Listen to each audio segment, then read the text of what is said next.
What really happens inside your brain when you feel a rush of excitement or sink into the depths of anxiety? Most of us take emotional intensity for granted, assuming that the butterflies in our stomach or pounding hearts are simply part of the same experience. But here's the twist.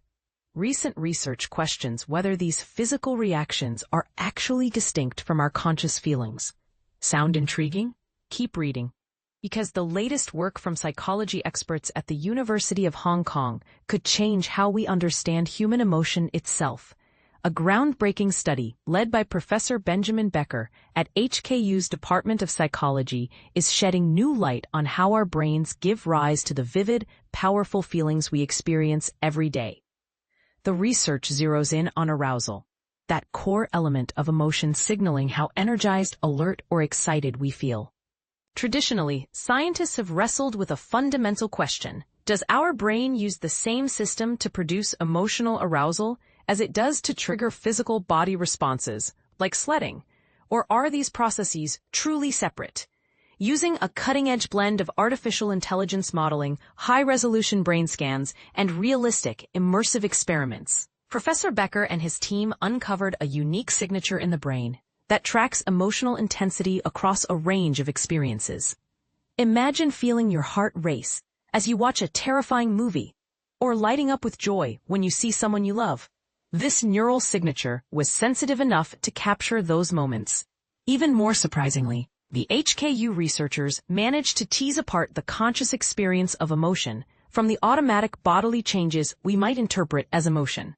In other words, what you feel in your mind can be measured independently from how your body physically reacts. And this is the part most people miss. This discovery touches on one of psychology's oldest and most divisive debates, dating back more than 150 years. Can our conscious feelings be separated from the things our bodies do automatically when we're emotional? The findings from HKU suggest they can, challenging traditional beliefs and opening doors to new technological innovation. The implications go well beyond theory, knowing that our conscious emotional experiences can be isolated from physical reactions might eventually lead to more sophisticated, emotionally aware AI, smarter brain-computer interfaces, and breakthroughs in therapy for emotional disorders such as anxiety or depression.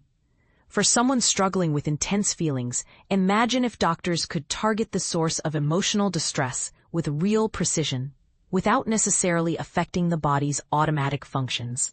Simply put, this research could revolutionize not just the science of emotion, but also practical applications in mental health and technology.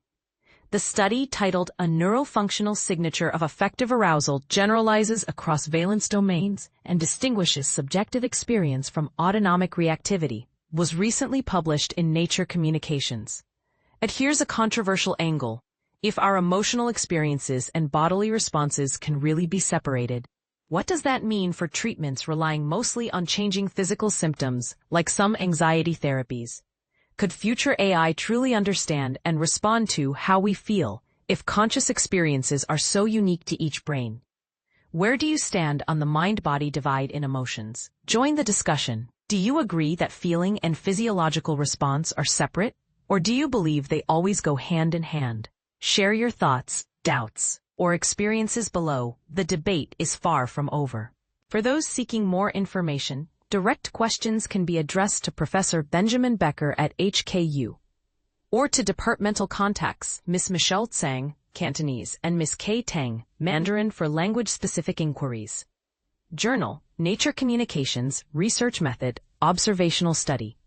Article title: A Neurofunctional Signature of Affective Arousal Generalizes Across Valence Domains and Distinguishes Subjective Experience from Autonomic Reactivity. Article publication date: July 15, 2025.